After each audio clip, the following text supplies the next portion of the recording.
এত বছরের স্বৈরাচারের ভুক্তভোগী তারাও কখনো এই জিনিসটা ভুলবে না। কিন্তু এটা তো ঠিক যে ইতিহাসকে বিকৃত করা হয়, এত বছর ধরে করা হচ্ছিল এবং এখনও নিশ্চয়ই আমরা যদি সক্রিয় না থাকি তাহলে ইতিহাসকে বিকৃত করার চেষ্টা করা হবে।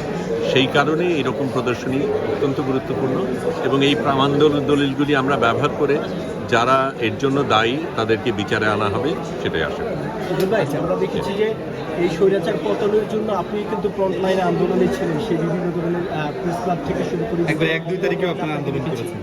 তো যেই লক্ষ্যে মূলত এই স্বৈরাচার পতন আন্দোলনে স্বৈরাচারকে ক্ষমতা থেকে দাঁড়াতে আপনিও মাঠে ছিলেন, কিংবা এদেশের প্রায় 2000-এর মতো মানুষ জীবন দিয়েছে, সেই কাঙ্ক্ষিত বাংলাদেশ নির্মাণ হচ্ছে কিনা, কি লক্ষ্য করছে? এটা অবশ্যই সত্য যে অত্যন্ত নিপীড়নমূলক এক সরকারকে হটানোর জন্য আমরা অনেকেই রাস্তায় ছিলাম এবং সে গেছে, কিন্তু শুধু সেই গেলে